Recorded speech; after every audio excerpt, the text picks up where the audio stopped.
Stanford University.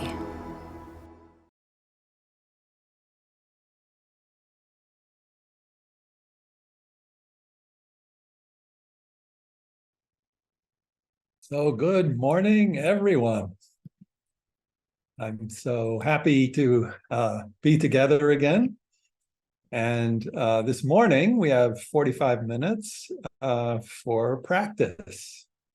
And I'd like to lead the meditation, the third core meditation of the Mindful Self-Compassion program.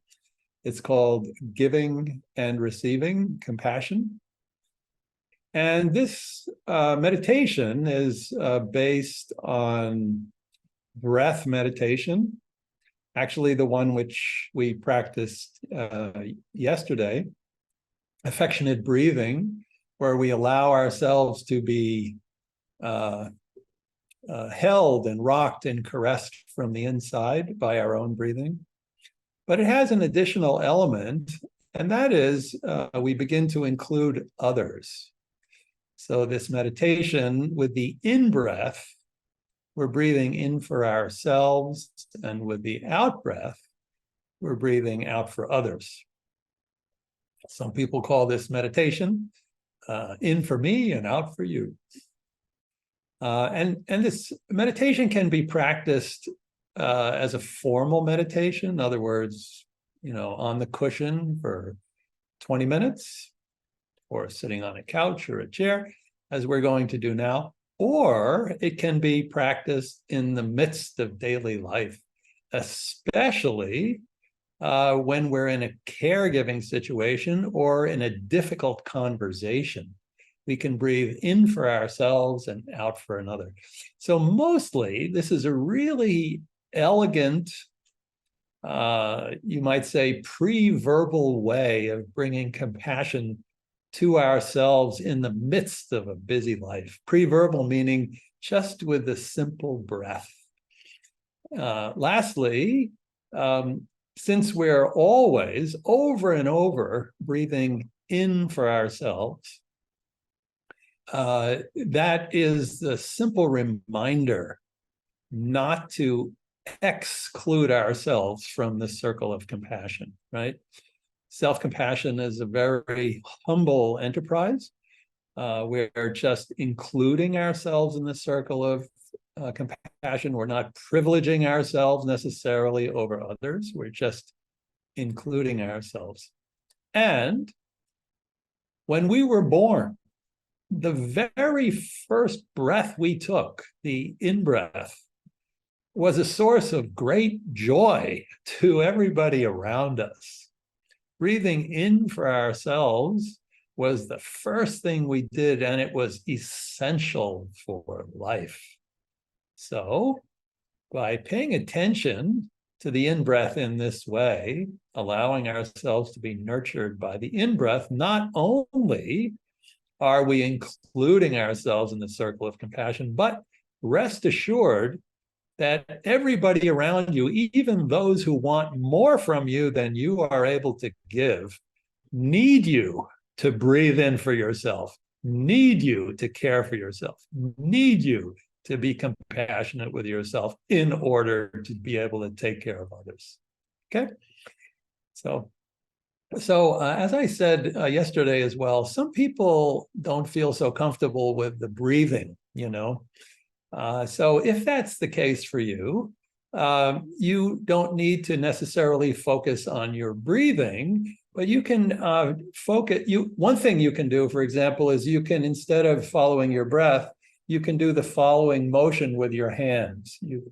In breath would be like this with your hands. Out breath would be like that with your hands. So you can practice for 20 minutes. This is what we're going to do we're going to practice for 20 minutes. Instead of following your breath go in and out, you can simply move your hands back and forth. So that's one way of doing it.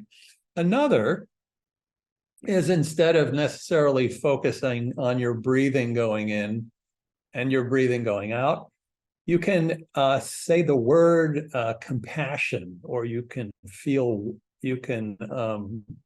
as it were, breathe in the quality of warmth or light, and then breathe out a similar quality. So rather than focusing on the breath, you can actually be doing this other activity along with the breath. So mostly want you to feel very comfortable practicing in a way that feels just right for you. Okay. So with that prelude, I'd like to invite everyone to find a comfortable position where you are both alert, but also very relaxed for the next 20 minutes.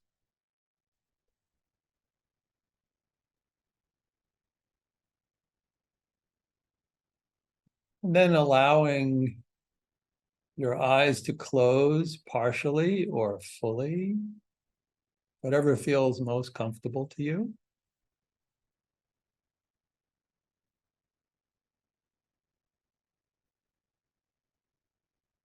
And if you like, you can offer yourself soothing or supportive touch, such as a warm hand over the heart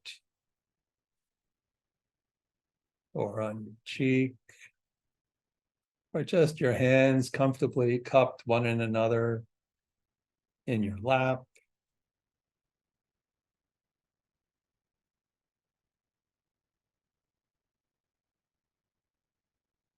And then dropping your awareness inside your body and beginning to feel now what it's like to have a human body. That is to say, feeling the sensations right now inside your body.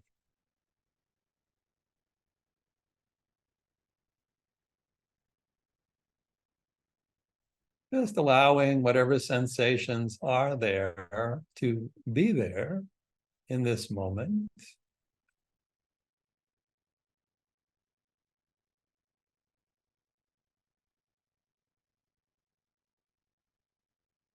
Making a lot of room for them, knowing that all this is part of the human experience.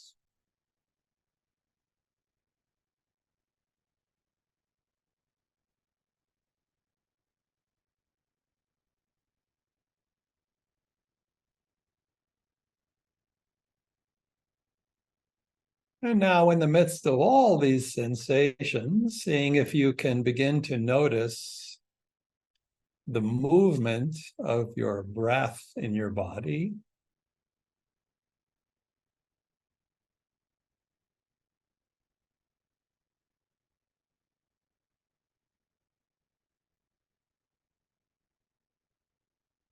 Can you feel your chest rise and fall?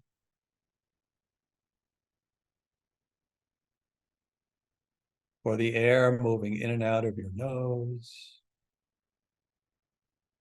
Wherever you feel you're breathing most easily,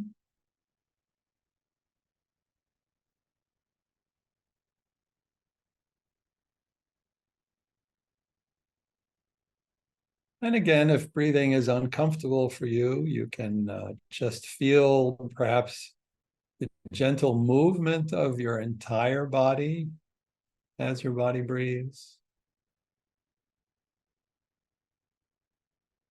Or you can begin to make gestures corresponding to the in-breath and the out-breath.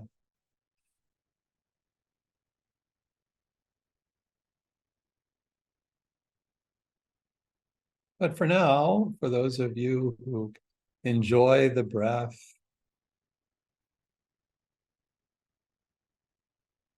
just feeling the simple movement, the physical sensation.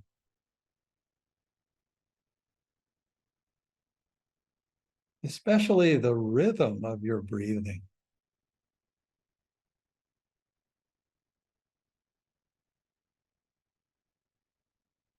Noticing the gentle rocking,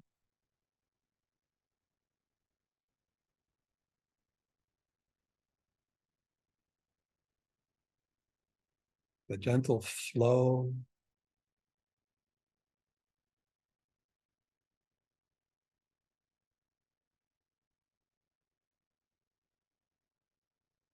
Feeling the rhythm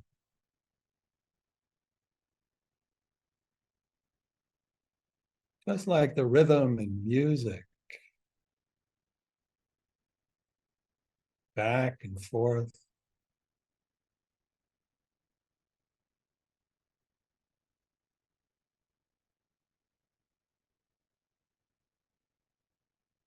Knowing that this soft rhythm is occurring in your body at all times, no matter what you think, no matter what you feel.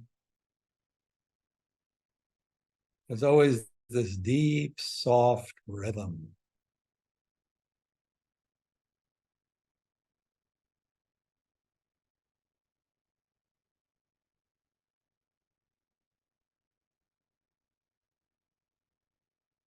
Even allowing yourself to be gently rocked and caressed from the inside by the rhythm of your breathing.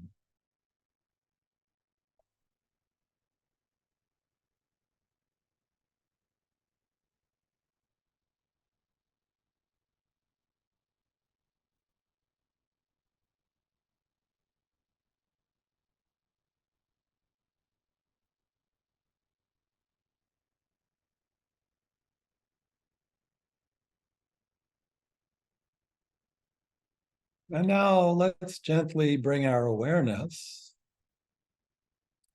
to the in-breath, one inhalation after another.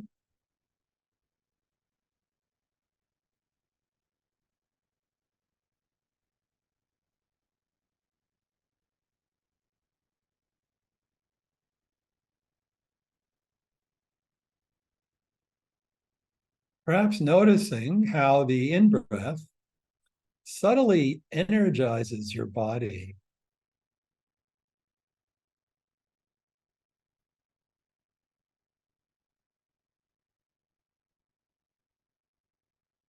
And perhaps reminding ourselves that with every in-breath, every cell of the body is nourished by oxygen.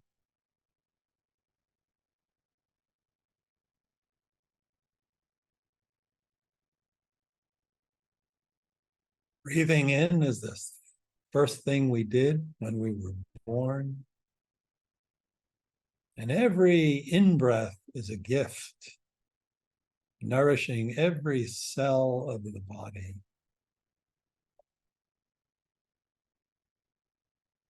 So just feeling this gift one moment, one breath after another.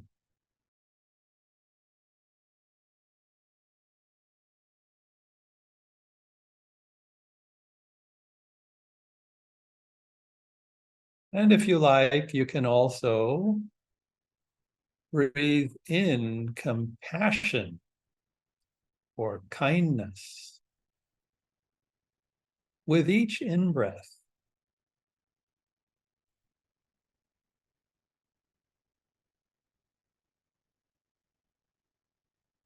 You can breathe in the felt sense, the quality of compassion. You can breathe in the word compassion.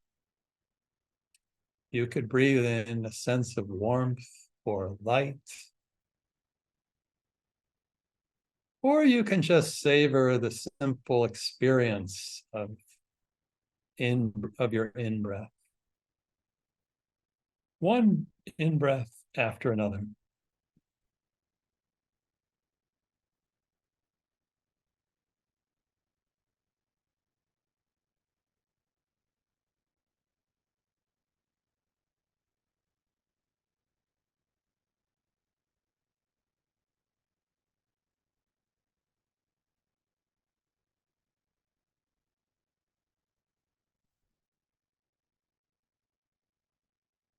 And now let's gently shift our awareness to the experience of breathing out.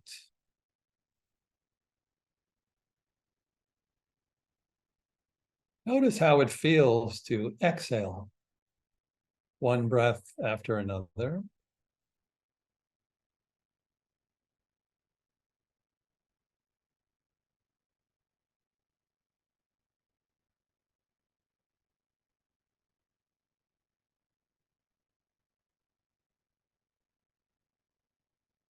And perhaps you notice how the body is subtly relaxing with every out breath.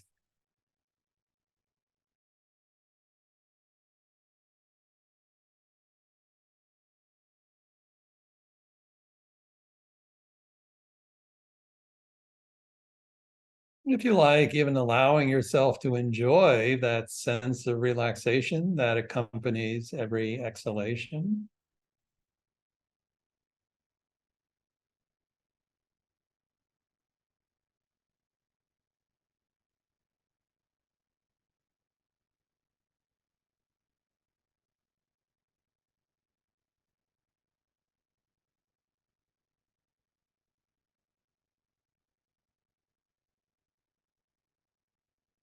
And if you like, with each out breath, also sending out into the world kindness, compassion,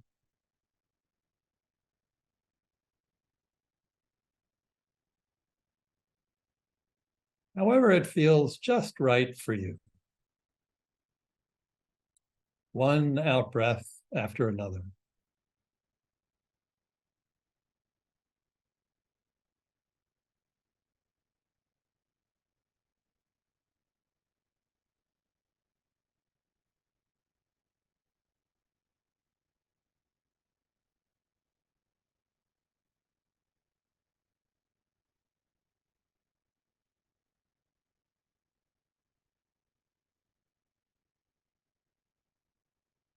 And now, once again, beginning to feel the entire breath cycle, beginning to feel once again your body breathing in and breathing out.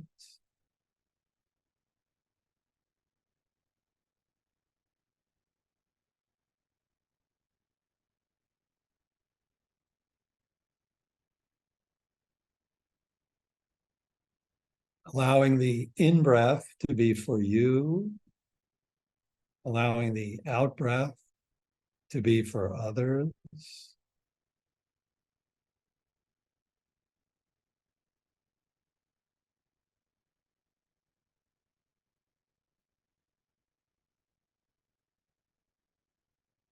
Feeling the gentle rhythm, the gentle rocking of your body as you breathe in for yourself and out for others.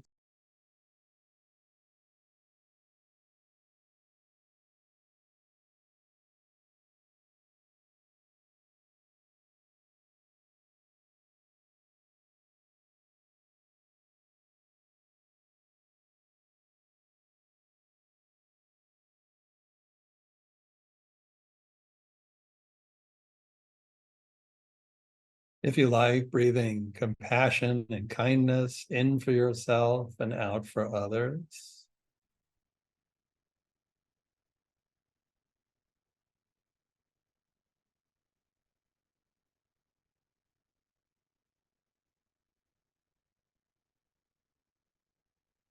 Allowing the breath to be very natural.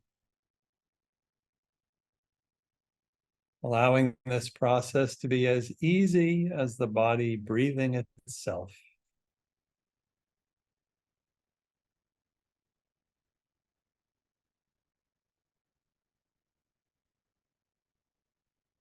If you like, even imagining yourself to be in an ocean of kindness and compassion, or immersed in the light of kindness and compassion, unlimited kindness and compassion.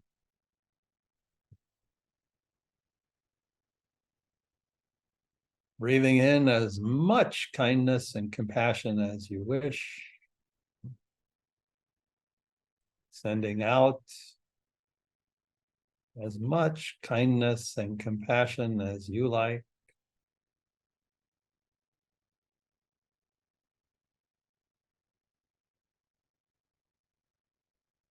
Allowing yourself to bathe in an ocean of compassion, inside and out.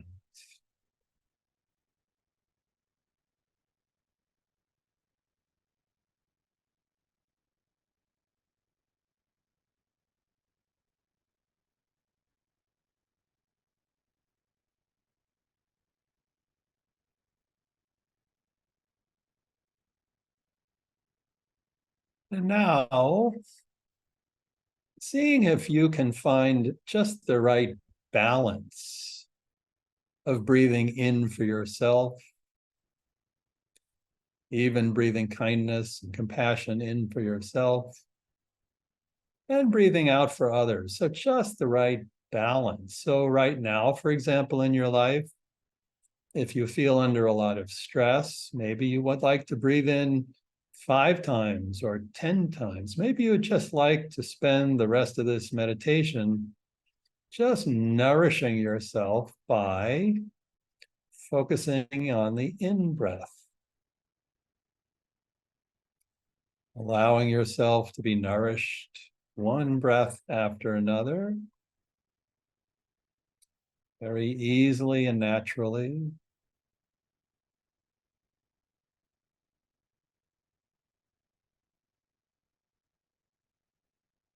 And then at some point, maybe you'd like to shift your attention to the out breath and breathe kindness and compassion out to the world.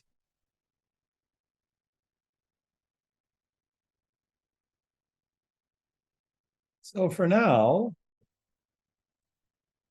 just seeing what feels right to you.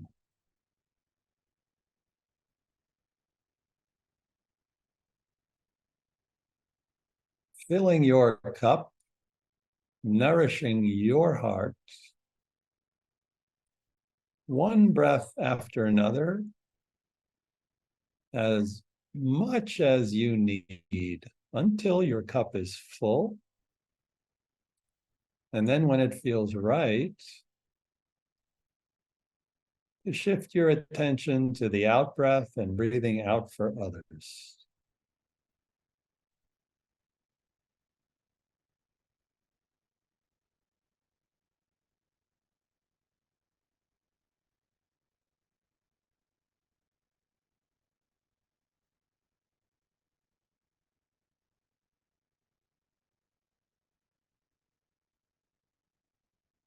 So if you would like to breathe one breath for me in, one breath out for others, that's fine. But it's also perfectly fine just to nourish yourself as much as you need. When your cup is full, you breathe out for others, finding just the right balance for you right now.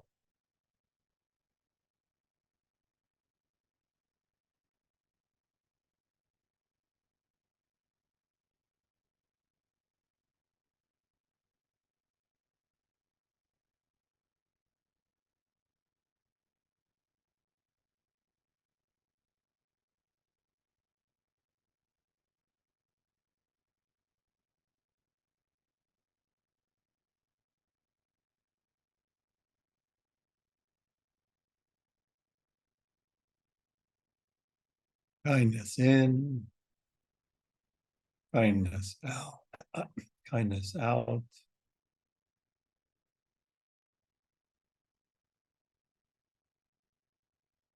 Allowing yourself to bathe in an ocean of kindness and compassion.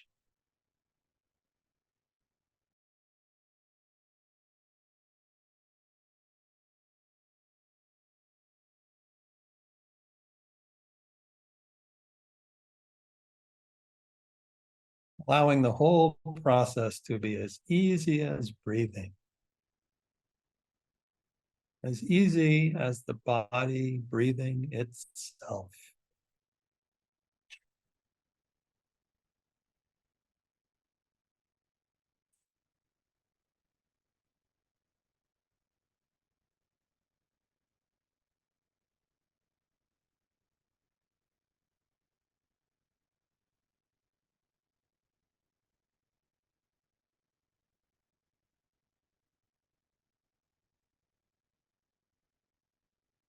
And now,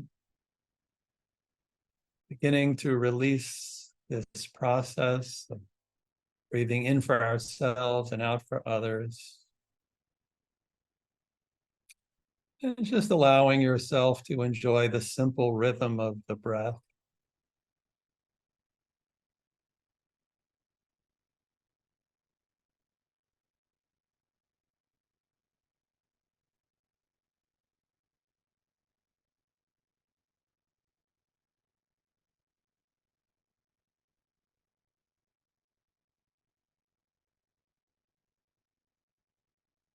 If you like, even allowing yourself to become that rhythm, to be your breathing.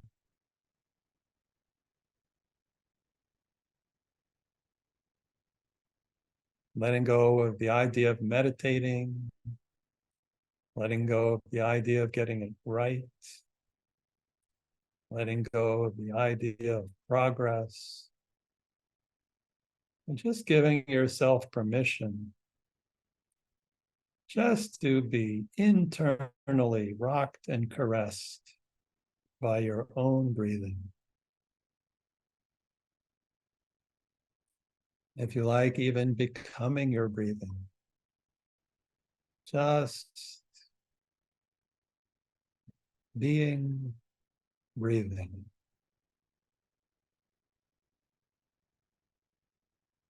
Just breathing.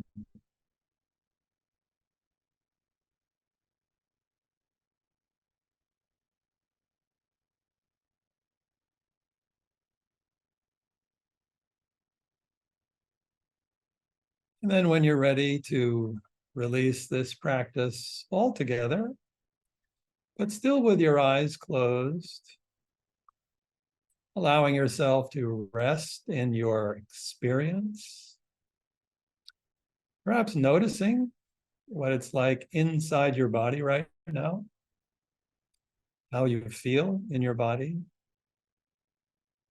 sensations, emotions, thoughts.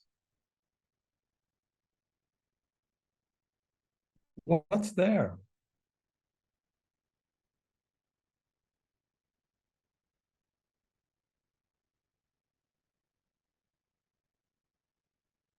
Just letting it be there, whatever it is.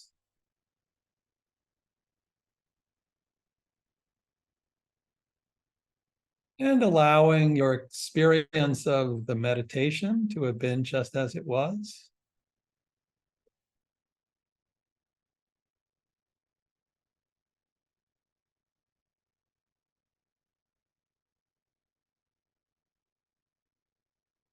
If it was lovely, let it be lovely.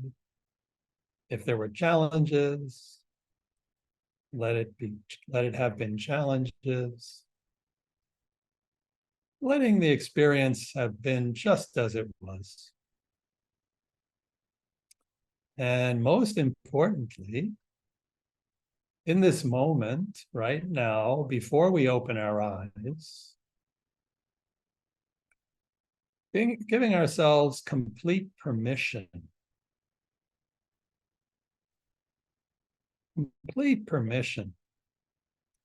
to be just as we are in this moment. In this moment, just like this, fully human.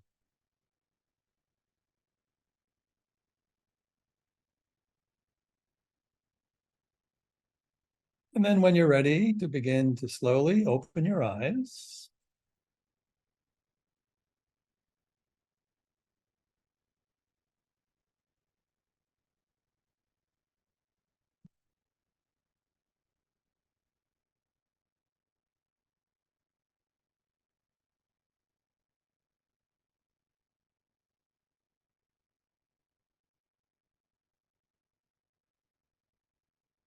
so feel free to stretch your body, whatever you like to do. We have 15 minutes where we can talk together about the practice. Maybe even taking a moment to reflect if you would like to share something about the practice, what that might be. If there were one aspect of your experience in the last half an hour that kind of stood out to you, like, that's interesting. No matter what it is, if it's positive, negative, neutral. And did anything stand out for you in this practice?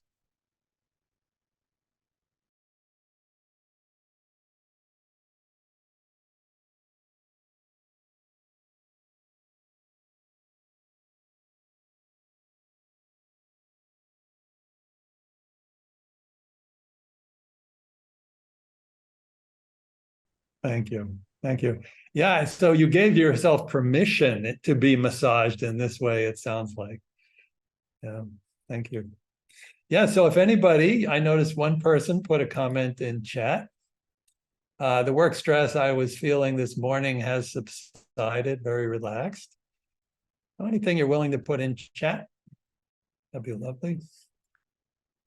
So tension when I'm breathing out of compassion for someone who have hurt me or made me feel uncomfortable. Yeah, right. So that can happen when we bring to mind somebody who's causing us stress.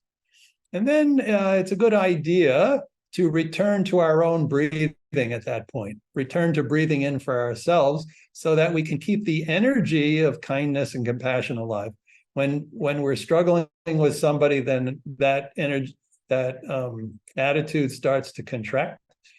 So this is why we breathe in for ourselves, and we also breathe in for ourselves as much as we need, so that when we confront difficult people, that we actually have the energy of compassion and kindness alive. So no obligation to pay attention to anyone in this meditation who causes you stress. You can touch the stress, return to your in-breath for yourself. And today I realized I was trying to recreate the experience of yesterday, which was pleasurable. It was more difficult to be present. Thank you for saying that.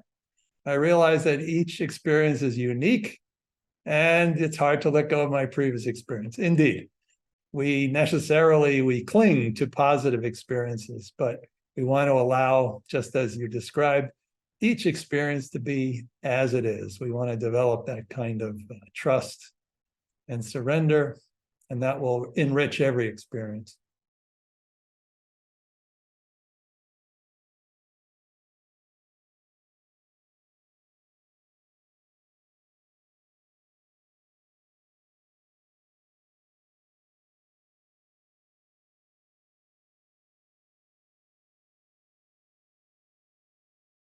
Yeah, so that's a beautiful way of bringing in equanimity, and mostly I appreciate that you are uh, owning the practice, that you're making it your own, that you're trusting your experience, that you're being creative.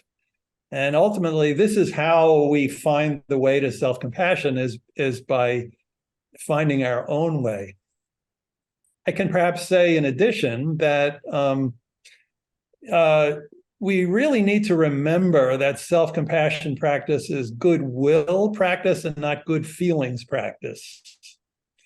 And that goodwill, or the intention to be kind to ourselves or others, actually the byproduct of that is good feelings, but we're really practicing goodwill. So when we don't feel good feelings, it's not a criticism of the practice. You know, it could be backdraft, it could be we're tired. It actually doesn't matter. We really need to focus on the will. And in that regard, the direction of the breath is more important than the feeling. So simply by choosing to direct your attention to the in-breath, just directing your attention to the in-breath and allowing the in-breath to be for you, you are actually cultivating the intention of self-compassion from which everything else follows. So the most important part of this practice is the direction of the breath, allowing the in-breath to be for you, no matter how you feel. And thank you for being creative with the practice and finding your own way through the door. Every one of us has our own way.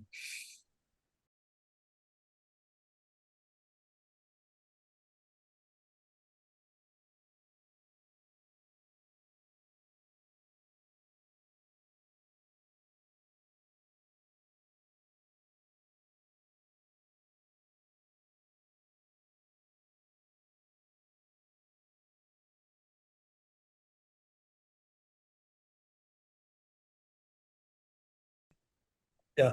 Yes, you I think you really put your finger on it. That is to say, finding that part of me. finding that part of me. So maybe by listening to somebody else's voice, you resonate with that voice, and then you find that part of yourself. But ultimately, finding that part of yourself is the part of yourself that regulates. And every single one of us has a very compassionate, very wise part. And we just need to develop the habit of accessing that part. Now, you have children, and you know very well how your state of mind regulates the child. But what you also know is how to love that child. You know how to love that child, and that is the compassionate and the loving and the kind part of you in action. So in order to access that toward yourself, you can just connect with that natural love and compassion and kindness that you feel toward your child. That will activate that part. And then you can just ask that part a question. Like, what about this dilemma that I have? And listen, that part of you will answer with wisdom and with kindness. There's that. And then other people might say, so compassion and wisdom, this is a part of me. Some people say, actually, this is the true me. This is my nature. When I strip away all the conditioning of everyday life, what's left? What's left is, some people say, is pure love, pure awareness, pure wisdom, virtue. This is some experience that many people have, but some people feel it intuitively, some less so. So anyhow, what is this compassionate self that can regulate us when we're overwhelmed? It's either a compassionate part of us that we know very well, or it's our true self, which we have an intuition about. You decide. But cultivating access to that part of ourselves is where the magic happens, And clearly, because of the subtlety and sensitivity of your question, that part of you is very much alive.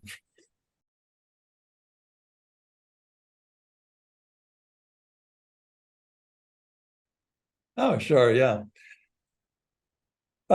So kindness, yeah. So the whole thing is, just draped in culture. All language is so contextually determined. But for example, the Dalai Lama says loving kindness, loving-kindness, is the wish that all beings be happy. Compassion is the wish that all beings be free from suffering. And so, as we mentioned on the first day, when love meets suffering and stays loving, or when kindness meets suffering and stays loving, that's compassion. Often, when we meet suffering, we feel fear, anger, disgust. That's not loving anymore, so that's not compassion. It's a challenge. Suffering is a challenge to kindness and a challenge to love. But when we stay loving, then we have compassion. When we stay loving in the face of suffering, we have compassion. So what is love? How does love distinguish itself from kindness? I'm not going to wade too deeply into those waters, but the main thing we need to know is that love has been, hijacked by desire. It's been hijacked by the market economy, but it's really quite possible that love is a state of non-referential goodwill. In other words, just an ocean of goodwill that radiates everywhere without conditions, without desire, without needs, other than an open heart. So we all need to decide what it is. But Usually, love and kindness in contemplative practice are really considered kind of, you might say, kind of different flavors of the same thing. And compassion is when we add the experience of suffering to that, and it stays kind and it stays loving. Thank you. Very, very illuminating and helpful. Thank you, Chris, for your generous sharing of your wisdom and practical insights regarding self-compassion. And we're grateful to you for your teaching. Thank you, Chris. Oh, I'm so happy. Thank you for that beautiful way of closing. And I'm grateful to everyone for being here and with us for the last few days. It's been just a joy, just a joy. Be well, everyone.